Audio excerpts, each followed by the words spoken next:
Hi, I'm Bill Hodges, and this is Spotlight on Government. Have you ever wondered what the Public Defender's Office does? Well, if you stay with us for the next 30 minutes, you're going to find out, because I have Julianne Holt, the Public Defender for the 13th Judicial District, with us. And everybody, they tell me, and you have said, they call you Julie, so I'll do that with no disrespect meant. Absolutely. Julie, you are the Public Defender. And that's a very important role in any society like we have, because we guarantee certain rights to every individual, whether they can afford them or not. What brought you into the role of Public Defender? When I first started practicing law, it just kind of started to happen that most of my caseload and my casework was involving criminal law. And so I started early on in my career defending individuals that were charged with criminal offenses. As a result of that work, I started interacting with the Public Defender's Office. So I was in private practice, and this is a constitutional office that was in existence. By working closely with the office, I realized that this office, along with the other 19 public defender offices across the state, really are the people where criminal law is made, where it's debated, where it's defended, and where ultimately case law is made. And so I realized how important it was, and I decided somewhere down the road in my career I wanted to run for public defender, and that's what I decided to do in 1992. I think a lot of people don't realize it's an elective office. It's something you have to actually go out and seek. One of the things that my predecessor said was that no one had realized that it was an elected office until I ran, and he said, as soon as you become the public defender, you're going to want everybody to forget that it's an elected office. But it is, and so we run every 4 years, and it's a partisan race, and so obviously you have to obviously get out there and work hard. And it's important, though, I think, to be in an election every so often, because it does engage our community and how important this office is, and it reminds the legislature how important we are when it comes to things such as funding, which obviously we deal with on a yearly basis. I think it's interesting in a lot of regards when you talk about elective office and a position like public defender, because she has to take cases that aren't very popular. Judges, of course, have to take all kinds of things, but these kind of offices that you have currently, the various trials I'm watching going on, if you win them, you're not very popular. Even taking them puts you on the wrong side of a lot of people. How do you manage to do that regularly? Well, one of the things that I have to do with the lawyers that work in the office is we do have to work hard at keeping our own morale up. It helps if you're a person who is a true believer in the Constitution. It helps if you really understand the difference between our criminal justice system and that which exists in other countries, because you'll realize quickly that if we did not have the kind of system that we have in place here, which includes public defenders, having to take cases that are certainly not always popular with the public. If you didn't have that, the system would become that which exists in other countries, and which we all realize is not where we want to head. Some of the cases that are difficult, I remember one case in particular where we had a young 6-month-old baby that had been kidnapped and ultimately was sexually assaulted at 6 months. And that was the reaction of the, not only of the community, but certainly in my office, that was one of the most difficult cases that we had ever been appointed to. You have to provide counsel for some kind of monster like this? What you have to do is you have to remember that it's your job to advocate on behalf of a person that's been charged with a crime. You have to remember you're not the judge and the jury, and you have to remember that for every case such as that type of a case, you may very well be representing someone who is absolutely 100%, as people say, not guilty. So you can't put yourself in the place of judge and jury. If you do that, you've lost what we are, and we're supposed to be independent advocates on behalf of our clients. Julie, if I were guilty of a crime and I came to your office and I said, I'm guilty, but I'm going to plead not guilty, can you do that? Yes. You can, even though you know that I'm guilty? Well, first of all, you're guilty of what?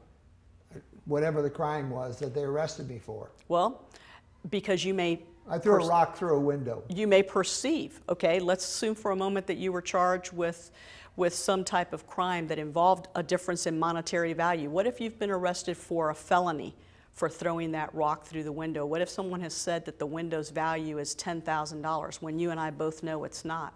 It's only worth $500 or $300. Quite often, a person may very well have committed some particular criminal act, but it may not be the one that they're ultimately charged with. And so a lot of times people don't realize that what you do as a lawyer is you look at the facts, you look at the laws that are applicable, and you check first of all to see whether or not should you in fact have been arrested, was there really probable cause for you to be arrested, and if the state attorney has filed a particular charge, is there evidence to support that? You can't make the assumptions that just because someone was arrested, the facts are there. And you can't assume that just because someone's charged with a certain offense that the state is going to be able to, through evidence, competent evidence, prove those charges. Many crimes have degrees, and the easiest one to pick is first-degree murder. You have first-degree murder, second-degree murder, you have third-degree murder, you have manslaughter. You have many charges that the evidence might support, and it might not be the first-degree murder that someone is seeking. And let's start with like the death penalty. If just because the state of Florida is seeking the death penalty doesn't mean that the evidence will ultimately support the implementation of the death penalty. So you've got to remember that you can't make those assumptions. And your clients don't always understand really the facts and the law. And you're really the arbiter then of the law, so that the person will understand what he actually is charged with. Well, the judge is going to be the arbiter of the ultimate law, but what we are is the advisor between at least front. You and the client. Absolutely. We're the upfront person that's going to tell you, here's what the law is, and here's what the evidence is, and here's where we are. And the other point, of course, is I want you to understand that the question as posed says, if you tell me you're guilty, can I still enter a plea of not guilty? And the answer is yes, because I want to investigate your case, and I want to make sure that what you're saying is true. What if you're sitting there telling me that you committed this crime and I find out that you're incompetent? That the whole conversation that you and I are having is a delusion on your part or a hallucination. Some people have thought maybe that's what happened. But you never know what the facts really are. And you really do have to do a lot of your homework before you ultimately go down that path of which way to travel. And there are many studies out there that tell you that people who are not guilty have confessed to crimes that they didn't commit. So you have to remember that again, that's why you're supposed to be objective and fair and step back and take a good hard look at everything that's available through evidence and through testimony. Let's take a break from the law for a minute and let's stop back to the public defender's office. Sure. We have a fairly large public defender's office here in Tampa, do we not? We do. I have 223 employees. 116 of those are attorneys. We handle anywhere between 55 to 65,000 cases a year, about a $15 million budget. And so it's a big operation. We're probably the third or fourth largest office in the state of Florida, obviously number one being Dade County down in Miami. they're number one in everything. Absolutely. So these are, you have lawyers in the office, and then do you have investigators and all that I see on television as I watch these shows? Absolutely. We have investigators, we have support individuals, we have to have obviously a group of technology-oriented individuals because all of our office is obviously driven through technology for efficiency purposes. And we also have what they call case disposition specialist, and the easiest thing to say in terms of that is they're the people that prepare the mitigation for our attorneys on behalf of our clients, because we always need to know what someone's mental health background is, perhaps what their past substance abuse might be, their education, all these things that social services individuals can compile for us and then try to find the program that best suits our client if in fact we're going to be resolving their cases through a plea. Normally, at least the things I've seen, it's been someone going from the public defender's office into private practice. What drove you back the other way? I don't know. I think I was just really courageous when I first got out of law school. I thought I had 4 good friends that were lawyers in private practice, and they said, if you start your own little practice, we'll help you out. And they did. They mentored me really well for about 2 years. And we're talking about daily mentoring. I really didn't do what most people do, exactly what you say, start with the government and then go into private practice. But quickly what I realized was that it's wonderful to have a true support system in place. And in the public defender's office, that's what I tell people. You have an entire team of lawyers with an entire team of investigators. You can yell from one office to the other, hey, have you ever done this or have you ever done that? And people can help you.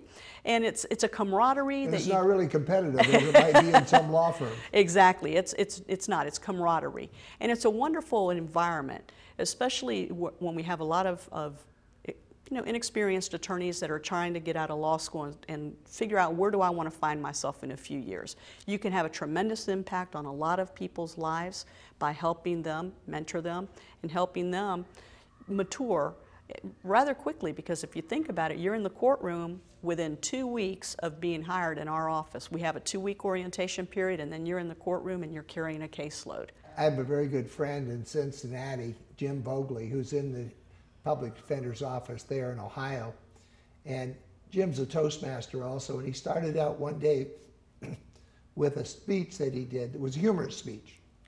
And he started out with the question, what do you do every Monday morning? I start mine in the drunk tank. Well, ours start their mornings in the Orient Road Jail and in Falkenberg Jail, interestingly enough. We have court every single day of the year, including holidays and weekends. And what they do is any individual who's arrested has to be taken in front of a judge within 24 hours of their arrest. So if they don't bond out, or if they're not released on their own recognizance, our office is appointed to represent them, unless they've hired a private lawyer. And so we're in court every single day, because those 24 hours don't have a weekend or a holiday exception. So even during the nighttime, there's somebody on duty? Well, we have an on-duty attorney, but all first appearance courts are held in the morning.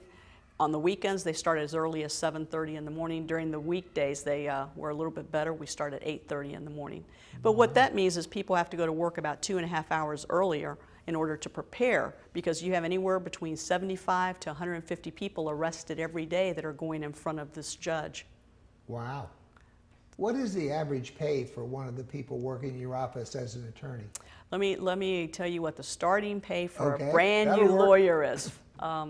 $40,000 a year, and usually they only have about a 1-year deferment of their school loans before they have to start repaying that, and it's usually about $1,000 to $2,000 a month, depending on how much they actually borrowed to go to school. Really?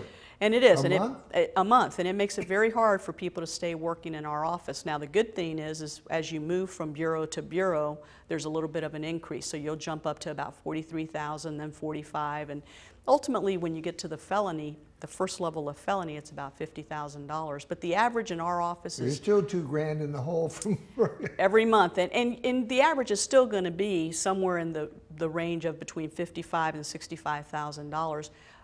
If you look at all 116 and average them. And most people will tell you that that is nowhere near a comparable attorney salary in the private practice. Usually they start at about $75,000 to $80,000 a year. So you can see that it's pretty much doubled in the private practice. Where did you go to school? I went to school in Houston, Texas, at a school called South Texas College of Law.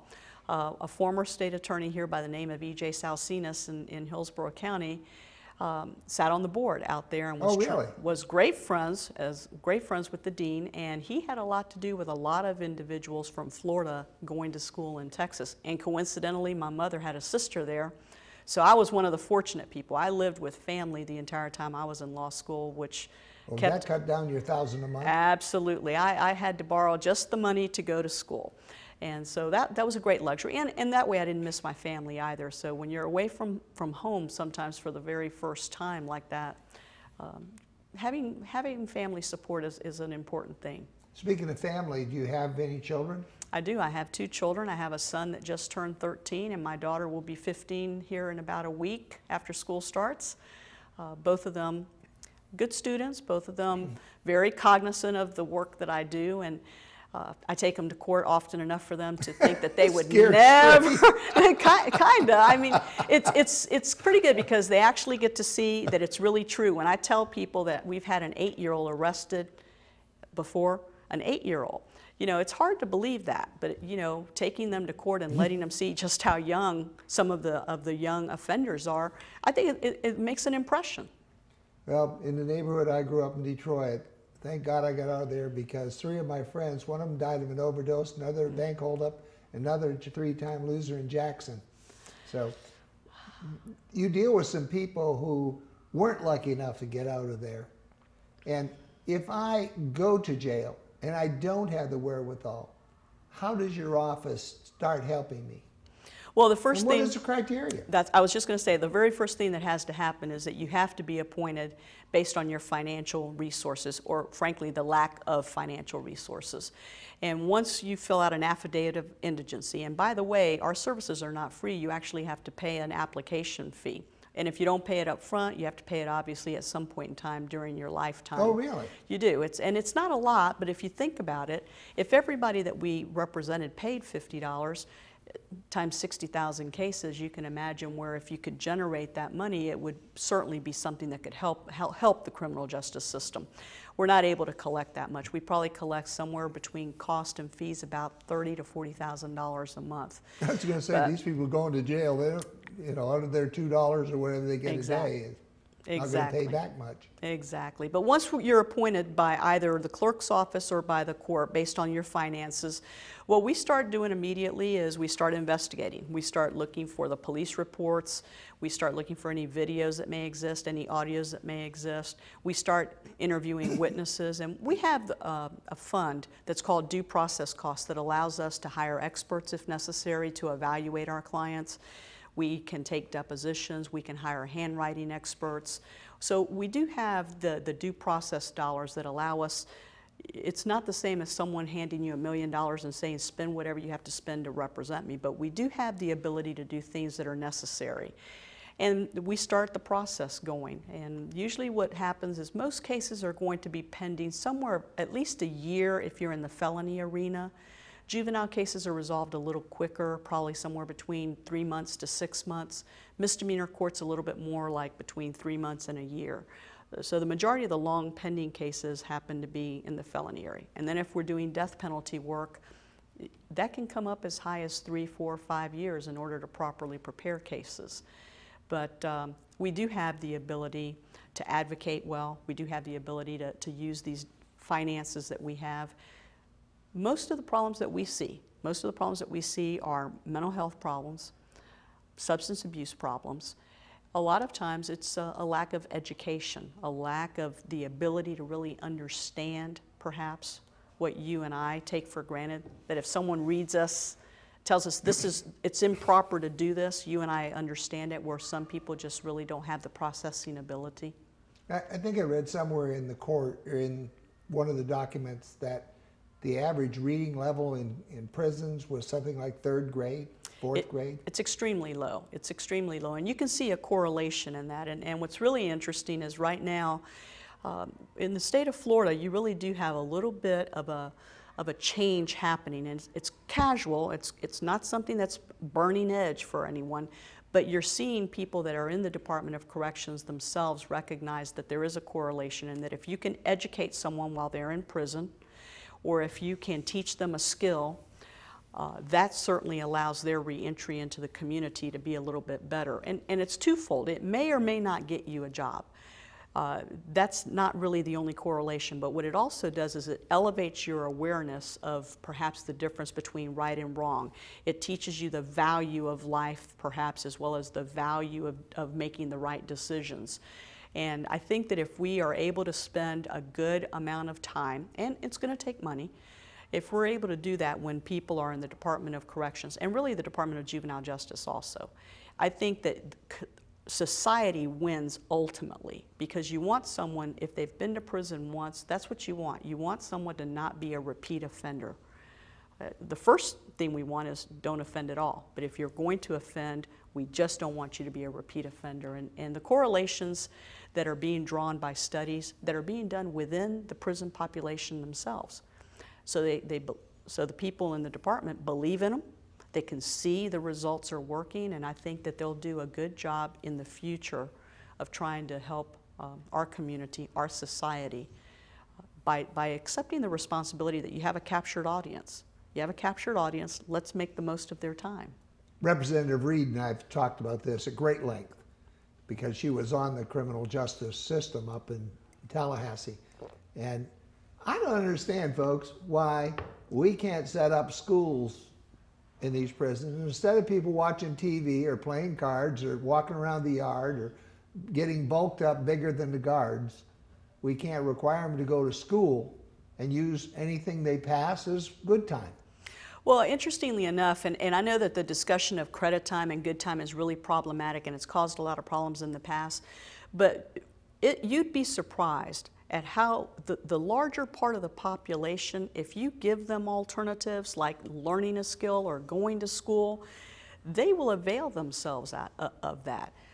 Because frankly, you do get bored doing some of the other things. And if all you're watching, and I don't mean this in a bad way, but if all you're watching is the government station, that's right. That's probably, I'd rather go ahead and go to school. And one of the things that's really interesting is the Department of Corrections is actually, there was a task force that studied this, and they said, listen, we can even do online education. And I know everybody worries about giving computers to people, but in today's world, when you can safeguard the internet and everything else, and you can put firewalls in place, you know, is something going to happen maybe once in a while? It could, but 99% of the time, if you can have a productive learning environment, that's best for everyone. And I think we're going to see that movement, and I'm hopeful that the legislature will fund those types of programs. Another question I had was, if I go to jail for something and I'm not broke, but I say, I'm not hiring an attorney, I don't want to represent myself, what will the court do? You're going to represent yourself? No, if I just say, I don't want an attorney, I'm going in mute. Well, will the court force an attorney on me? They're going to, you can stand mute, but they're And going to will they enter make me pay for it? They're going to enter a not guilty plea for you, and they're going to appoint an attorney, because one of the things that you have to, especially if we're talking about the felony area, because one of the things that a judge has to make sure is that your case does move through the system, and that it moves through there expeditiously and efficiently, but also correctly, because you don't want a case that's being reversed. Now, there are a lot of people that want to represent themselves, and there are inquiries that the court has to make, and every once in a while people represent themselves and our office is appointed to stand by. And that's a very frustrating position to be in when you're standby. Isn't there no saying about that, something like someone who represents themselves as an incompetent as an attorney, a fool for a client, or something in that respect? I have to tell you that we've actually had a few people that have represented themselves that have done a fine job. The majority of them just cannot maneuver through the system, cannot maneuver through the evidence code, really don't protect their record very well, and ultimately they're really hindered by it. And we've, a couple of cases in particularly, had we been acting as the attorney as opposed to standby, there were a lot of things that came into evidence that shouldn't have come into evidence, but you have to make the objections. And if you don't make them, all kinds of things can happen.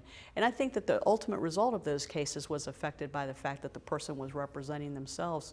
But it's a right that we have in this country. And so as much as we want to jump up and down and say, please don't do it, it is a right that you have, which is another luxury that our country allows. What bothers me is that the law appears to be a game. And the more talented you are at playing the game, the more likely you are not to go to jail.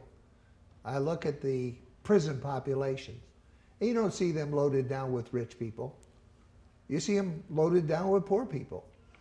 And it just seems there's an imbalance here, and I don't know how to correct it, and I know you people work very, very diligently to do that. But maybe there's just too much gamesmanship. Well, what is really true is this. If you have the best judge, and if you have the best lawyer, and if you have the best prosecutor, and if everybody's on their, let's call it their A game, if everybody is doing everything that they should be doing, chances are the outcome is going to be where it should be. What happens is when people fall below that line of competence where you should be doing the very best you can. And I think what you're talking about is something that a lot of people wonder, is if you can afford $1 million, that lawyer is going to have one case or two cases or three cases maybe that year. My lawyers carry an average of anywhere between 75 to 180 cases, depending on what bureau they're assigned to. That's a lot of cases. Wow. And one of the How things— do you even keep them straight?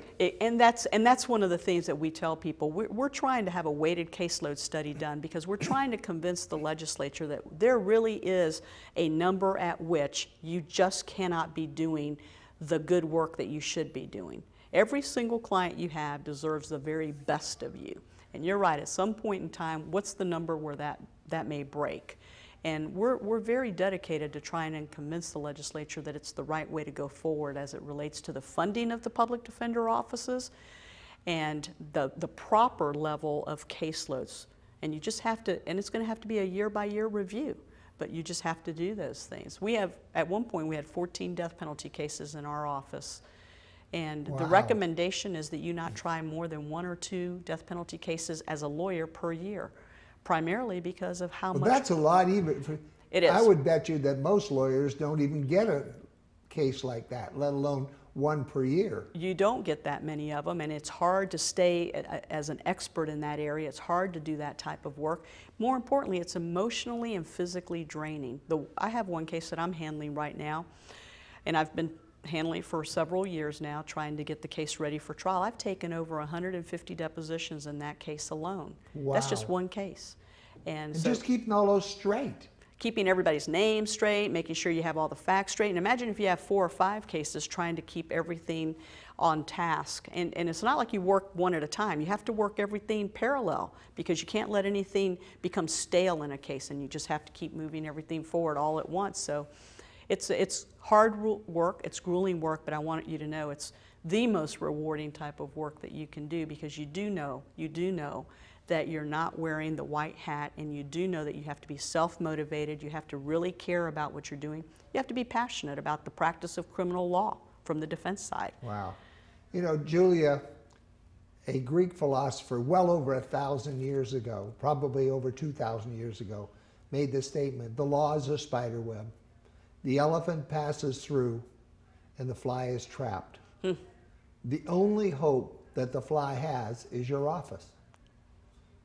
That's the only hope they have, because the fly doesn't have the ability to push through that web without your people. And you know, I just think it's wonderful, the work and the effort and the time and the energy that you're putting into it. Thank you. We really, I tell you, I have a great group of lawyers in the office, and I have a great support staff. They really, they're very supportive of each other, and they're very supportive of the mission of our office. I'm extremely proud to know that we have that many people that are willing to give back to their community. Well, we've run out of time, and we didn't get to talk about the RNC, but that's going to be a whole new kettle of fish for you. Yes, it is. So wish me luck next week. I wish you luck next week, and I thank you so much for being on the show. Julia Holt, public defender, 13th Judicial District here in the state of Florida. You're doing a great job. Keep up the good work, and let's see if we can get some of those flies taken care of. Thank you very much. Ladies and gentlemen, I'm Bill Hodges. This is Spotlight on Government. You're unique, you're special, you're great. Tell yourself so often, because you are, you know. And we'll see you on the next Spotlight on Government.